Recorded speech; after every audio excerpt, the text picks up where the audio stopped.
ಶ್ರೀ ಗುರುಭ್ಯೋ ನಮಃ. ಎಲ್ಲರಿಗೂ ಶರನ್ನವರಾತ್ರಿ ಹಬ್ಬದ ಹಾರ್ದಿಕ ಶುಭಾಶಯಗಳು. ಇಂದು ನವರಾತ್ರಿಯ 3ನೇ ದಿನ ಚಂದ್ರಘಂಟ ಸ್ವರೂಪವಾಗಿದ್ದಾಳೆ. ಪಿಂಡಜ ಪ್ರವರ ರೂಢ ಚಂಡಕೋಪಾಸ್ತ್ರಕೈರ್ಯುತ ಪ್ರಸಾದಂ ತನುತೆ ಮಹ್ಯಂ ಚಂದ್ರಘಂಟೇತಿ ವಿಶ್ರುತ. ಜಗಜ್ಜನನಿ ದುರ್ಗೆಯ 3ನೇ ಶಕ್ತಿಯ ಹೆಸರು ಚಂದ್ರಘಂಟ ಎಂದಾಗಿದೆ. ನವರಾತ್ರಿಯ ಉಪಾಸನೆಯಲ್ಲಿ 3ನೇ ದಿನ ಇವಳ ವಿಗ್ರಹದ ಪೂಜೆ ಆರಾಧನೆ ಮಾಡಲಾಗುತ್ತದೆ. ಇವಳ ಈ ಸ್ವರೂಪವು ಪರಮ ಶಾಂತಿದಾಯಕ ಮತ್ತು ಶ್ರೇಯಸ್ಕರವಾಗಿದೆ. ಇವಳ ಮಸ್ತಕದಲ್ಲಿ ಗಂಟೆಯ ಆಕಾರದ ಅರ್ಧಚಂದ್ರನಿದ್ದಾನೆ. ಇದರಿಂದಲೇ ಇವಳನ್ನು ಚಂದ್ರಘಂಟಾ ದೇವಿ ಎಂದು ಹೇಳಲಾಗುತ್ತದೆ. ಇವಳ ಶರೀರದ ಬಣ್ಣವು ಚಿನ್ನದಂತೆ ಹೊಳೆಯುತ್ತದೆ.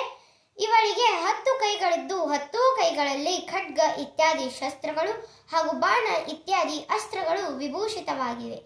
ಇವಳ ಮುದ್ರೆಯು ಯುದ್ಧಕ್ಕಾಗಿ ಹೊರಟಿರುವಂತೆ ಇವಳ ಗಂಟೆಯ ಭಯಾನಕ ಚಂಡಧ್ವನಿಯಿಂದ ಅತ್ಯಾಚಾರಿ ದಾನವರು, ದೈತ್ಯರು ಹಾಗೂ ರಾಕ್ಷಸರು ಯಾವಾಗಲೂ ನಡಗುತ್ತಿರುತ್ತಾರೆ.